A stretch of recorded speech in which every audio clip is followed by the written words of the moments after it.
오늘 말씀의 제목 따라하죠. 금보다 귀한 선물. 무엇보다도 귀하다고요?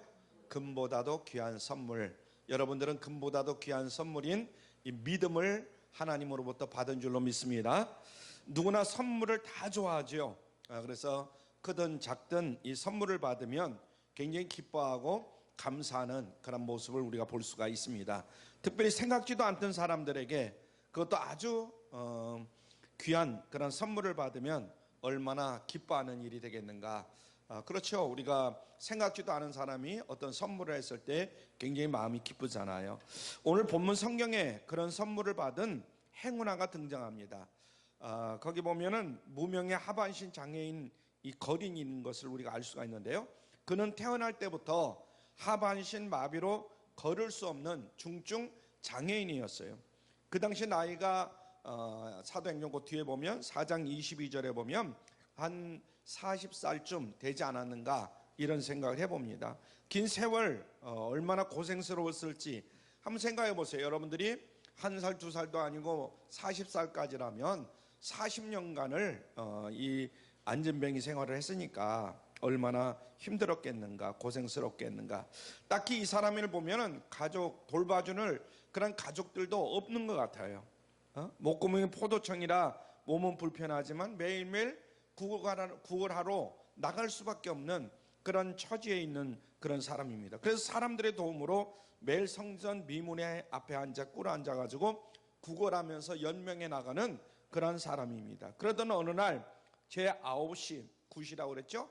그러니까 우리 지금의 오후 3시죠. 우리 한국 시간으로 말하면 그 기도 시간에 성전에 올라가던 베드로와 요한과 마주치게 됩니다. 그런데 이 거리는 한 푼 얻기를 원하는 거예요. 그러나 그들에게 은이나 금은 없었어요. 베드로와 요한에게는 은이나 금이 없었어요. 하지만 그런 것보다도 귀한 예수님의 이름이 있었기 때문에 그 이름을 전해줄 수가 있게 된 줄 믿습니다. 그 결과 거리는 난생 처음으로 일어나 걷는 기적의 주인공이 되었다 하는 내용입니다. 그뿐만 아니라 인생이 완전히 변화되죠. 그는 금보다도 귀한 선물을 받은 거예요. 금보다도 귀하다 이렇게 얘기하면 지금은 이제 금이라고 하지만 그 당시는 돈이 금이나 은 가지고 돈의 화폐를 정했기 때문에 그렇게 얘기하는 거고, 약간 이 금보다도 귀한 선물을 받았습니다. 저희 여러분은 어떻습니까? 예수 그리스도가 정말 금보다도 귀한 선물이라 이렇게 생각을 하십니까? 내가 예수 믿는 것 정말 금보다도 귀한 선물을 받아서 지금 간직하고 있다 이렇게 생각하느냐 이 말이에요. 그 선물을 여러분들이 받으셨죠? 아멘. 참으로 감사한 일인 줄로 믿습니다. 여러분들이 믿음을 가졌잖아요. 예수 그리스도를 구주로 믿고 있잖아요. 그래서 그 선물에 담긴 구원과 축복을 마음껏 누리시는 여러분들이 되기를 주님의 이름으로 축원합니다. 더 나아가 그 선물을 다른 사람들에게 전할 수 있는 이런 여러분들이 될 수 있기를 바라요. 나만 예수 믿는 거로 그냥 끝나지 말고 여러분의 가족들, 말하면 자녀들, 또 부모 형제들 모두가 다 예수 믿기를 바라고, 여러분들이 잘 알고 있는 친구라든가 이런 사람들이 다 예수 믿기를 바랍니다. 아멘. 아무쪼록 금보다 귀한 선물을 주고받으면서 복된 인생을 살아가는 저와 여러분이 되기를 주님의 이름으로 축원합니다. 자, 첫 번째로 우리가 살펴볼 수 있는 것은 하반신 장애 이 거린의 소원이에요. 하반신 장애 거린의 소원. 은과 금은 이 사람에게 가장 소중한 거죠. 본문의 하반신 장애인의 평생 소원이 무엇이었느냐? 아마 별다른 소원을 갖고 있지는 않았던 것 같아요. 태어날 때부터 내 팔자 모양이 그렇잖아요. 안전뱅이로 태어났으니까. 그래서 일어나 걷는 이런 소원은 일찌감치 1년 2년 지나고 나니까 이제 소원도 되질 않은 거예요. 그러니까 당장 뭐가 필요하냐면 입에 풀칠하는 것이 가장 큰 소원이에요. 왜냐하면 나를 도와줄 사람이 없잖아요. 그러니까 입에 풀칠하는 것이 가장 큰 소원이 아니겠는가. 그의 소원은 그저 한 푼이라도 은이랑 금을 얻는 것이다 이런 얘기죠. 그 당시는 다시 말씀드리지만은 화폐가 금속으로 되어 있던 그런 시대라 은금이다 이렇게 표현을 한 것입니다. 그럼에도 불구하고 그의 깊은 영혼 속에는 보다 근원적인 소원이 있으리라 이런 짐작이 가는 거예요. 왜 그 사람인들 마음껏 걷고 싶은 마음이 없었겠어요? 걷고 싶고 다른 사람들처럼 여기저기도 다니고 싶고 그렇잖아요. 그리고 그동안 살아오면서 받은 마음의 상처, 정말 비참한 신세에 대한 원망과 한탄 뭐 이런 거 너무나 많을 것 같아요. 그러니까 걷고 뛰는 거, 걸어가는 거, 이것이 얼마나 간절한 소원이 되었겠느냐 이런 생각입니다. 다만 그런 가능성이 없어 보이고 그 방법도 모르다 보니까 지레 걷는다는 거, 뛰는다는 거 이런 것은 생각해 보지도 않는 그런 처지가 되어 있던 것 같아요. 여러분, 이 사람에 대해서 여러분이 어떻게 생각합니까? 하루하루 돈 몇 푼 인생을 거는 그런, 한마디로 말해서 죽지 못해서 사는 불쌍한 그런 인생이 되고 말았다, 이렇게 생각하지 않아요? 그저 먹고 사는 육신적인 문제만 겨우 해결하려는 적은 아주 그런 소원을 가지고 살지 않았는가, 이런 생각을 갖습니다. 그 외에도 아무 의미도 없이, 즐거움도 근본적인 소원도 없이 죽음을 향해서 한 걸음 한 걸음, 이제 뭐 죽으면 그걸로 끝나는 거니까 그러면서 하루하루 살아가는 것 같아요. 이 모습은 어쩌면 거의 모든 인생의 대부분의 모습이 아닌가, 이런 생각을 갖습니다. 그러나 이런 인생의 모습은 얼마나 어리석고 불쌍한 그런 모습인지 몰라요. 정말 중요하고 근본적인 문제가 있음에도 불구하고 그저 피상적이고 일시적인 이러한 문제에 매달리고 있는 이러한 모습을 볼 때에 참으로 안타깝죠. 하나님을 떠난 세상 사람들의 모습이 대개 이런 모습입니다. 예수님도 그런 사실을 지적하는 거예요. 마태복음 6장 31절로 32절 말씀을 우리 함께 봅니다. 시작.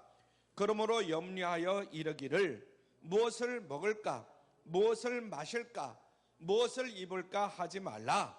이는 다 이방인들이 구하는 것이라. 너희 천부께서 이 모든 것이 너희에게 있어야 할 줄을 아시느니라. 아멘.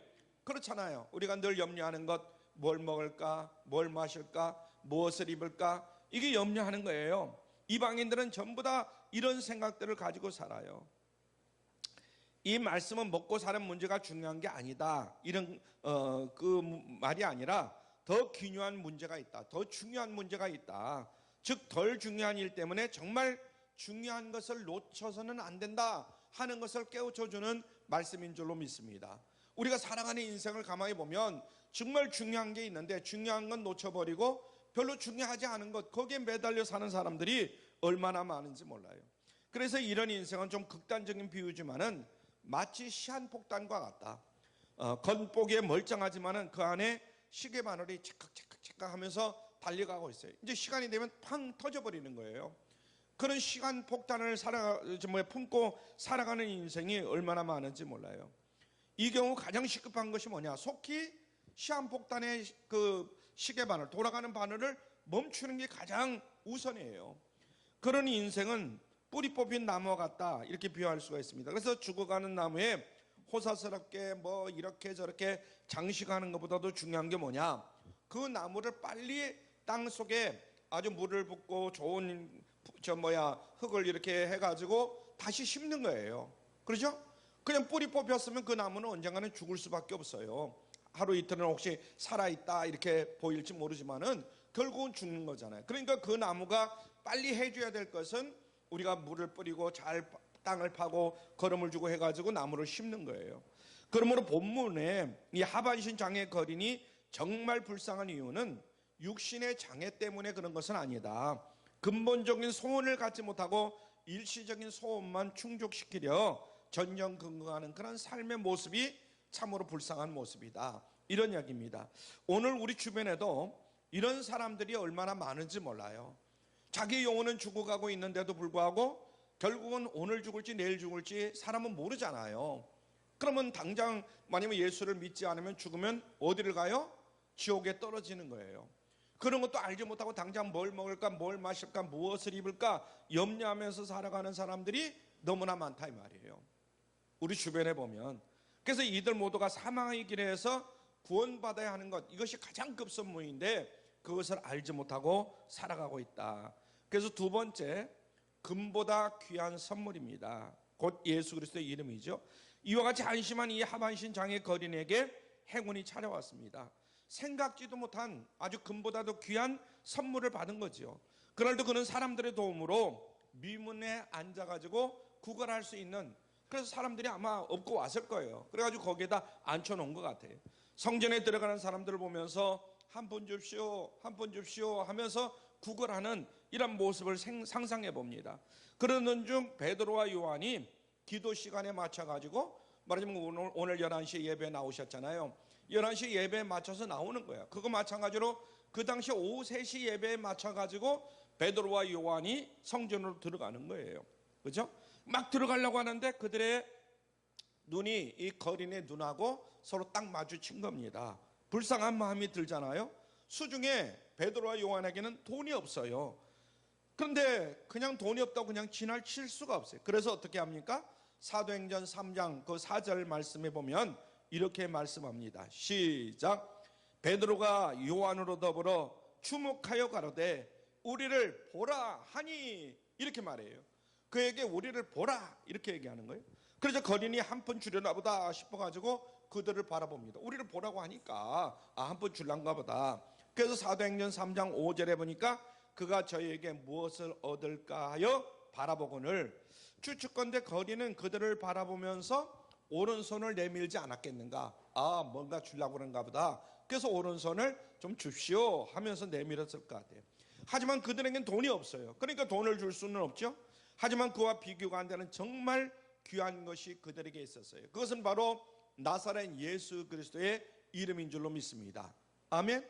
돈보다도 더 귀한, 자, 사도행전 고개 3장 6절로 7절 말씀을 봅니다. 시작. 베드로가 가로되 은과 금은 내게 없거니와 내게 있는 것으로 네게 주노니 곧 나사렛 예수 그리스도의 이름으로 걸으라 하고 오른손을 잡아 일으키니. 아멘. 은과 금은 없지만 그보다 귀한 게 있는데 그것은 바로 예수 그리스도의 이름으로 걸으라. 할렐루야. 얼마나 귀한 이름인지 몰라요. 베드로는 거린이 내면 오른손을 붙잡으면서 외쳤습니다. 나사렛 예수 그리스도의 이름으로 걸으라. 이렇게 외친 거예요. 한번 따라하죠. 나사렛 예수 그리스도의 이름으로 걸으라. 어떻게 이렇게 박력이 없고 힘이 없어요. 여러분, 나사렛 예수 그리스도의 이름으로 걸으라. 이렇게 베드로가 외칠 때에 그는 걷게 된 줄로 믿습니다. 아멘. 권세자의 이름에 위력이 나타난 거예요. 나사렛 예수 그리스도의 이름에. 요즘은 어떤지는 몰라도 예전에는 이런 일들이 많아요. 사람들이 들으면 깜짝 놀랄 이름들이 많잖아요. 옛날에 이제 청와대의 이름을 들으면 깜짝 놀라요. 어디 다니냐? 청와대에 있대요. 그럼 깜짝 놀라요. 그러면서 이제 이런저런 얘기하면서 내 청와대 백으로 뭐라 해줄 테니까 뭘 어떻게 알아. 그래가지고 속아 넘어가는 사람들이 얼마나 많은지 몰라요. 그만큼 어디에 근무하느냐, 어떤 이름의 소유자냐, 그건 굉장히 중요한 거죠. 그러나 모든 이름 위에 권세 있는 그런 이름, 능력 있는 이름은 그렇게 많은 것은 아니에요. 보통 사람의 이름은 별로 능력이 나타나지 않는 줄로 믿습니다. 별 볼 일 없죠. 김종민이라는 이름 별 볼 일 있습니까? 그러나 예수 그리스도의 이름은 정말 놀라운 거예요. 나사렛 예수 그리스도의 이름, 놀라운 이름이에요. 믿으십니까? 그래서 십자가에 피 흘려 돌아가신 그리고 부활하신 그 주님이 지금도 살아계시는 거예요. 하나님의 이름으로, 나사렛 예수 그리스도의 이름으로 명령할 때에 놀라운 일들이 일어남을 깨달을 수 있길 바랍니다. 그래서 그 이름을 믿으면 구원을 받고, 그 이름으로 기도하면 응답을 받고, 그 이름으로 외치면 놀라운 역사가 일어나는 줄로 믿으시길 바랍니다. 아멘. 나사렛 예수 그리스도의 이름, 여러분들이 어떤 이름을 가지고 있느냐? 나사렛 예수 그리스도의 이름을 지금 가지고 계시는 거예요. 아멘. 그걸 믿는 거예요. 놀라운 이름을 가지고 있어요. 마가복음 16장 19절로 20절에 보면 예수님이 하나님 보좌 우편에 계시면서 동시에 보혜사 성령님을 통해 가지고 제자들과 함께 하십니다. 그러면서 능력으로 역사하시는 거예요. 자, 한번 같이 읽죠. 마가복음 16장 19절로 20절 시작. 주 예수께서 말씀을 마치신 후에 하늘로 올리우사 하나님 우편에 앉으시니라. 지금 예수님은 어디에 계시죠? 하나님 보좌 우편에 계신다는 거예요. 자, 제자들이 시작. 제자들이 나가 두루 전파할세 주께서 함께 역사하사 그 따르는 표적으로 말씀을 확실히 증거하시니라. 아멘. 여러분, 여러분들이 가시는 곳곳마다 예수님이 함께 하시는 줄로 믿으시길 바랍니다. 이래서 예수님의 이름에 능력이 있다는 거예요. 믿는 제자들이나 성도들이 그 이름으로 기도하면 예수님께서 함께 하시고 그 능력의 힘입어서 놀라운 일들이 나타난다, 이런 얘기입니다. 요한복음 14장 13절에 보니까 이렇게 말씀했어요. 시작. 너희가 내 이름으로 무엇을 구하든지 내가 시행하리니. 너희가 내 이름으로 무엇을 구하든지 이게 엄청 중요한 거예요. 너희가 내 이름으로 무엇을 구하든지, 여러분의 이름으로 구하면 안 되고 나사렛 예수 그리스도의 이름으로 구하면 예수님이 시행해 주겠다는 거예요. 아멘. 그래서 이 말씀대로 베드로가 예수님의 이름으로 선포를 합니다. 그래서 어떤 일이 벌어지느냐, 그 뒤에 사도행전 3장 7절로 8절에 보니까 시작. 발과 발목이 곧 힘을 얻고 뛰어서서 걸으며 그들과 함께 성전으로 들어가면서 걷기도 하고 뛰기도 하며 하나님을 찬미하니. 야, 이 말씀을 볼 때에 정말 마음이 얼마나, 어떻게 표현할 수가 없어요. 여러분들이 만약의 경우 안진병이었다가 정말 걷게 됐다고 생각해 보세요. 그런데 성전에 같이 따라 들어가는 거예요. 그러니까 들어가면서 걷기도 하고 뛰기도 하며 하나님을 찬미하니. 저절로 하나님을 찬미할 수밖에 없겠어요. 그죠? 예수님의 이름에 이와 같이 능력이 나타났다. 그래서 베드로가 외칠 때에 거리는 자기 몸에서 이상한 힘이 솟구치는 것을 깨달은 거예요. 그래서 벌떡 일어났고 이제 걷고 뛰는 그런 놀라운 일이 일어난 거죠. 살아계신 예수 그리스도의 이름이 그런 능력이 그 놀라운 기적을 일으키게 된 줄로 믿으시기를 바랍니다. 이내 그의 입술에서 하나님에 대한 찬양이 터져 나왔다 하는 것을 알 수가 있습니다. 그리고 단 한 번도 들어가 보지 못했던 그 성전 안으로 들어갈 수가 있었던 거예요. 놀라운 일이 벌어진 거죠. 자, 세 번째로 하반신 장애 거린의 변화입니다. 온전한 구원을 얻게 된 거죠. 이 사건은 단순히 그 사람의 장애가 치유된 데에 그치지 않았어요. 사실 그것은 일부고 그에게 온전한 구원이 나타난 줄로 믿습니다. 이제 그에게 일시적인 육신적인 그 궁핍과 영적인 궁핍이 사라지는 그런 순간이 찾아온 거죠.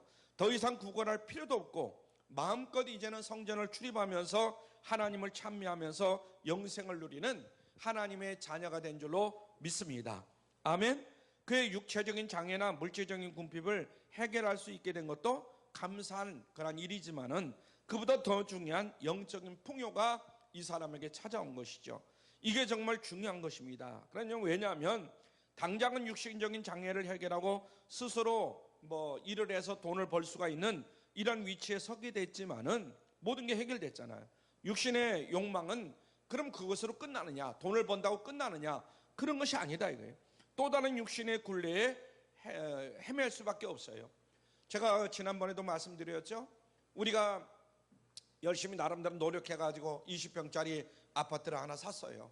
20평이면 이제 살만하다. 그래서 살아보니까 한 달, 두 달은 재미있게 살았는데 1년 살고 2년 사니까 좀 집이 좁아. 그래서 좀 넓히자 해가지고 나름대로 열심히 또 돈을 모읍니다. 잘 쓰지도 않고 열심히 모아요. 그래가지고 30평짜리 아파트를 샀어요. 야, 이제 좋다. 그런데 부부간의 문제도 생기고 또 아니면 자녀의 문제도 생기고 이런저런 문제가 생길까요, 안 생길까요? 생겨요. 그리고 사람의 욕심이라는 게 돈이 생기면 그 다음에는 명예나 권세를 또 누리고 싶어 하는 거예요. 이해가 가세요? 아직은 없어서 잘 모르나요? 저는 다 누려봤어요. 여러분들 가운데도 누려본 분들도 있고 지금 그런 위치에 있는 분들 있겠지만은 사실은 돈이라는 게 벌면 벌수록 자꾸만 더 모아놓고 싶은 것이 이 돈인 거예요. 그럼 돈만 있으면 되냐? 다시 말씀드리지만은 자기가 또 활동할 수 있는 그 범위가 있잖아요. 더 활동하고 싶고 또 명예도 갖고 싶고. 그래서 이 세상 살 동안에 그 영혼의 기쁨이 있어야 되는데 영혼의 기쁨은 없고 삶의 기쁨은 있을 수 있어요. 잠시 잠깐은. 예수님이 말씀하신 바로 그건데요. 요한복음 4장 13절로 14절 말씀을 봅니다. 시작. 예수께서 대답하여 가라사대 이 물을 먹는 자마다 다시 못하니와 목마려니와 내가 주는 물을 마시는 자는 영원히 목마르지 아니하리니 나의 주는 물은 그 속에서 영생하도록 솟아나는 샘물이 되리라. 아멘. 영원 깊은 곳에서 솟아나는 영생의 샘물. 그러니까 이 기쁨은 영적인 것으로 육신적인 환경을 초월할 수 있는 그러한 기쁨이다, 이런 얘기죠. 그래서 이런 기쁨을 체험한 바울이 뭐라고 고백을 합니까? 빌립보서 4장 11절로 13절에 이렇게 말씀해요. 여러분 꼭 이 말씀 마음에 새길 수 있길 바라요. 시작. 내가 궁핍함으로 말하는 것이 아니니라. 어떠한 형편에든지 내가 자족하기를 배웠노니 내가 비천에 처할 줄도 알고 풍부에 처할 줄도 알아. 모든 일에 배부르며 배고픔과 풍부와 궁핍에도 일체의 비결을 배웠노라. 내게 능력 주신 자 안에서 내가 모든 것을 할 수 있느니라. 아멘. 여기 보니까 육신적으로 풍부하든 궁핍하든 어떤 환경에 처한다 할지라도 그 가운데 영혼의 만족을 느낄 수 있다는 거예요. 대개들 보면 먹을 것이 있고 마실 것이 있고 입을 것이 있으면 풍족하다, 이런 생각을 하게 되는데, 물론 그럴 수도 있어요.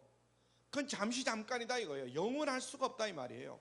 거기 있으면 또 다른 게 있고 더 있고 싶고, 아니면 또 나누고 베풀고 싶고 뭐 별 욕심이 더 있잖아요. 영혼의 만족을 느끼려야 되는데 영혼의 만족을 느낄 수가 없어요. 예수님 안에서 모든 것을 할 수 있다는 것은 외적인 환경을 바꿀 수 있다는 게 아니라 그것을 이길 수 있는 내적인 능력을 갖춘다는 거예요. 그러니까 내가 궁핍에 처할 줄도 알고 풍부에 처할 줄도 알고, 이게 굉장히 중요한 거예요. 여러분들이 있다가 없다가 있어 보면 여러분들이 지난 날들을 쫙 삶을 여러분들이 뒤돌아보잖아요. 그럼 있을 때나 없을 때나 이제는 내가 얼마든지 풍부하면서 살 수 있다, 이런 생각을 가질 수 있느냐, 이게 굉장히 중요한 거예요. 내가 없으니까 아이고 엄마가 없어 하면서 그냥 차라리 죽는 게 낫겠다, 이렇게 생각하지 말고 있을 때 여러분들이 생각하고 없을 때 생각하고. 그러니까 없을 때는 있을 때 그러면 있어 봤잖아요. 그런데 그것이 여러분들에게 있음으로써 물론 여유도 있고 뭐 나름대로 사는데 좀 뭐가 있을 수도 있지만은 그러나 그 별거 아니다 이 말이에요. 있을 때나 없을 때나. 그러므로 누구든지 예수 그리스도를 만남으로 그 안에 들어와야 될 줄로 믿습니다. 그럴 때 새로운 인생이 펼쳐진다 하는 것을 깨달아야 됩니다. 자, 그 다음에 고린도후서 5장 17절에 보니까 이렇게 말씀했어요. 시작. 그런즉 누구든지 그리스도 안에 있으면 새로운 피조물이라. 이전 것은 지나갔으니 보라 새 것이 되었도다. 이전 것은 지나갔으니 보라 새 것이 되었도다. 어떨 때에 그리스도 안에 있으면 새로운 피조물이 됐을 때 그렇게 될 수 있다는 거예요. 육신적인 포장만 바뀐 게 아니라 인생의 근본인 영혼이 바뀌었다, 이런 얘기입니다. 아멘. 여러분들이 영혼이 바뀌어야 돼요. 육신적인 건 아까도 얘기했지만 잘 먹고 잘 살 수도 있고 또 우리가 없을 수도 있어요. 있다가 없다가 있다가, 이것이 인생이에요. 그런데 영혼이 바뀌는 거예요. 한두 가지 문제를 일시적으로 해결하는 것이 아니라 모든 문제를 한꺼번에 해결할 수 있는 것은 바로 영혼이 바뀌는 것이다. 이런 인생으로 변화되면 현실의 문제들도 이제는 더 이상 문제가 되지 않는 줄로 깨달을 수 있길 바랍니다. 환경을 변화시킬 수도 있고 설사 환경이 변화되지 않는다 할지라도 마음이 변화되기 때문에 문제가 될 수가 없다. 마음이 변화되기 때문에. 그렇습니다. 예수님을 만나면 영원 구원으로부터 온갖 축복과 은혜가 찾아오게 됨을 깨달을 수 있길 바랍니다. 하나님은 예수 그리스도 안에서 모든 보화를 꾸루밀어 주셔요. 예수님이 내 안에 계시면, 예수님이 언제나 우리와 함께 계시면. 옛날 미국에 큰 부자가 있었어요. 그래서 아들과 함께 참으로 행복하게 잘 살고 있었는데, 이 사람은 뭐가 취미냐면 명화, 아주 좋은 그림을 수집하는 것이 취미였어요. 근데 아들이 성장해가지고 이제 군대를 갈 때가 됐는데, 그때 한참 월남전이에요. 월남전에 참전하게 됩니다. 그 아들은 남들 용감해가지고 전우들을 구하려고 열심히 앞장서서 싸우는데 전사하고 말았어요. 이 부자가 큰 슬픔에 잠겨 있는데 어느 날 한 젊은이가 그 가정으로 방문을 합니다. 그가 눈물을 흘리면서 무릎을 꿇고 이렇게 얘기합니다. 아버님, 저는 아드님이 구해준 병사입니다. 그리고는 보따리를 푸는데 그 안에 아들의 초상화가 그려져 있는 거예요.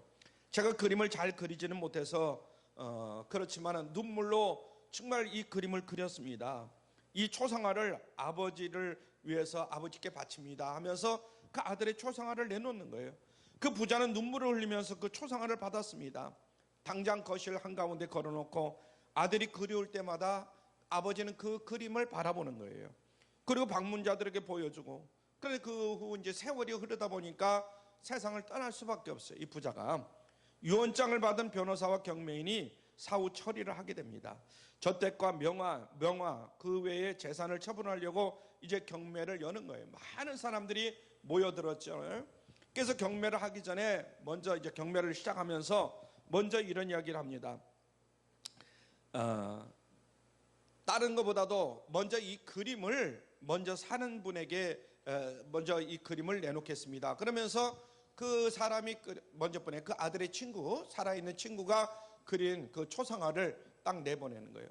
초상화를 보니까 그 초상화가 잘 그린 그림도 아니고, 그 초상화를 간직한다고 남의 뭐 초상화인데 그걸 무슨 큰 가치도 없는 거잖아요. 그래서 이제 그것을 간직하지를 못하니까 다른 사람들은 필요가 없으니까 자꾸만 가격이 내려가는 거예요. 그래서 결국은 아무도 그걸 가져가려고 하는데 10불에 어떤 그 사람이 가지는데, 그 사람이 누구냐면 그 가정의 정원사였어요.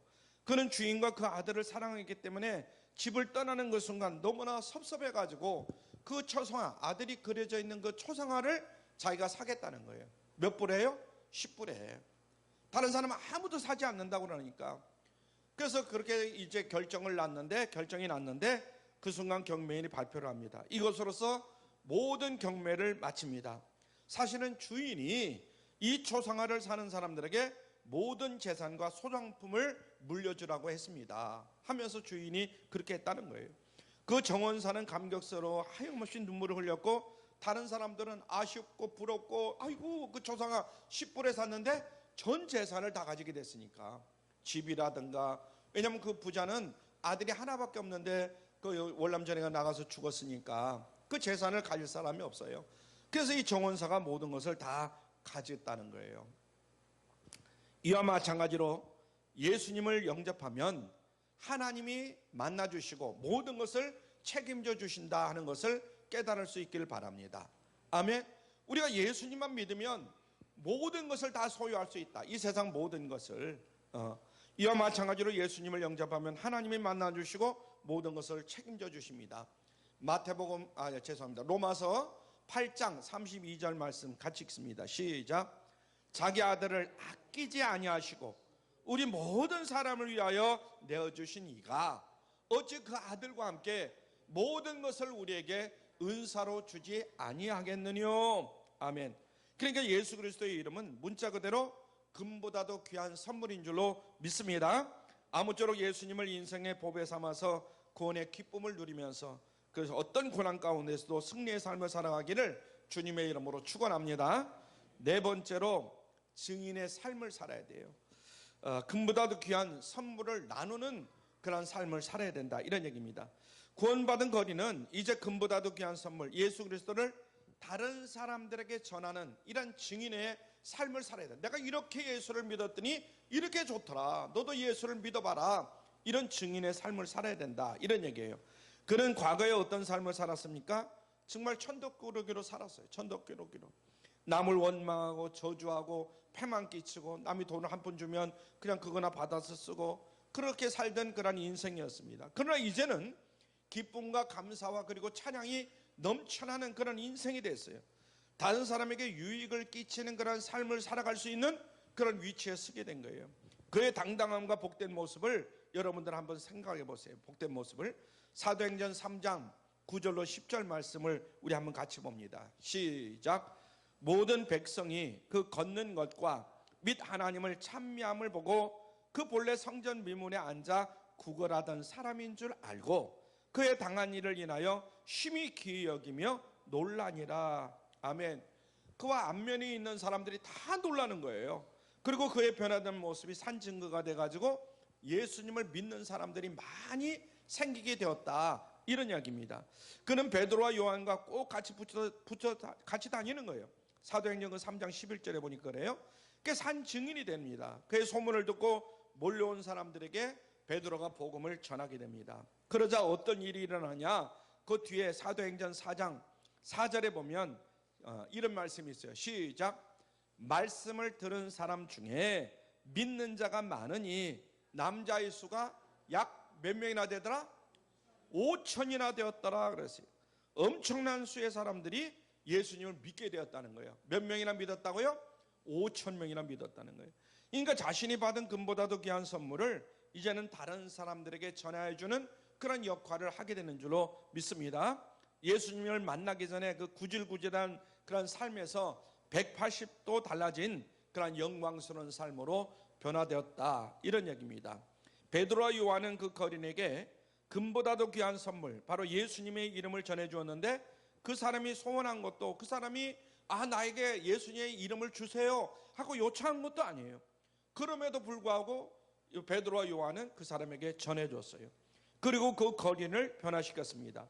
이미 그 사람은 베드로와 요한에게 평생 감사하면서 살지 않았는가, 이런 생각을 해봅니다. 그리고 두 사람은 이런 일로 인해서 주님께 상을 받은 줄로, 칭찬과 상을 받은 줄로 믿습니다. 이제 거린은 금보다도 귀한 선물을 전해주는 사람으로 또 변화가 된 줄로 믿습니다. 하나님은 우리에게도 그 귀한 선물을 먼저 받은 자로서 다른 사람들에게 예수 그리스도를 전하기를 원하시는 줄로 깨달을 수 있길 바랍니다. 아멘. 그래서 여러분의 자녀에게, 여러분의 남편에게, 또 아니면 여러분의 하여튼 아는 사람들에게 예수 그리스도를 전해주기를 원한다, 이런 이야기. 이게 바로 하나님이 정한 구원의 역사다. 그래서 이런 원리를 바울이 증거를 합니다. 사도 바울이. 자, 로마서 10장 13절로 14절 말씀 봅니다. 시작. 누구든지 주의 이름을 부르는 자는 구원을 얻으리라. 그런즉 저희가 믿지 아니하는 일을 어찌 부르리요? 듣지도 못한 일을 어찌 믿으리요? 전파하는 자가 없이 어찌 들으리요? 아멘. 예수님이 십자가에서 대속의 피를 흘리셨어도 전도가 없으면 구원은 없다, 이런 얘기입니다. 아무리 피를 흘리셨어도 전도하는 사람이 있어야 그 말을 듣고 믿는다, 이 말이에요. 전도는 예수님이 금보다도 귀한 선물임을 우리에게 알려줍니다. 그래서 얼핏 보면 어리석은 일 같지만은 본래 선물이라는 게 그냥 전달해 주는 거죠. 다른 방법이 없어요. 그래서 바울이 이렇게 증거합니다. 고린도전서 1장 21절 시작. 하나님의 지혜에 있어서는 이 세상이 자기 지혜로 하나님을 알지 못하는 거로 하나님께서 전도에 미련한 것으로 믿는 자들을 구원하시기를 기뻐하셨도다. 아멘.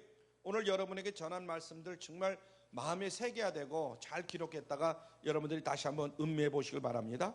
하나님의 지혜에 있어서는 이 세상이 자기 지혜로 하나님을 알지 못하는 거로, 이 세상이 자기 지혜로 하나님을 알아요, 몰라요? 모른다는 거예요.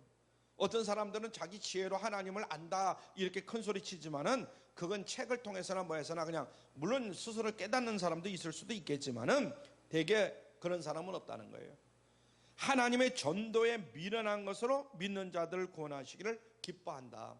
그래서 뭔가 전도인이 있어야 된다. 전도하는 어떤 도구가 있어야 된다.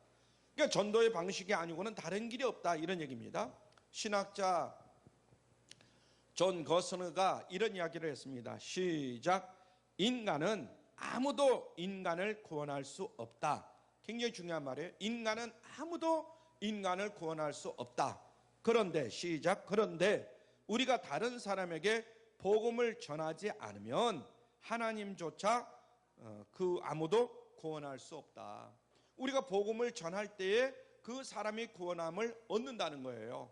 아멘. 여러분 저절로 스스로 예수 믿고 싶으면 믿겠지 뭐 알아서 하겠지 이건 안 된다는 거예요. 아무쪼록 저와 여러분도 금보다도 귀한 이 선물을 우리가 받았으니까 그 안에 담긴 구원과 축복을 누리면서 승리의 삶을 살아가시기를 주님의 이름으로 축원합니다. 아울러 그 선물을 나만 가져가지 마시고 나누고 베풀 수 있는 여러분들 되시길 바랍니다. 그래서 여러분의 가족, 뭐 자녀들뿐만 아니라 남편이라든가 형제라든가 뭐 여러분들 아시는 분들 또 주변 사람들 많은 사람들에게 예수 그리스도를 증거하는 여러분들이 되시길 바랍니다.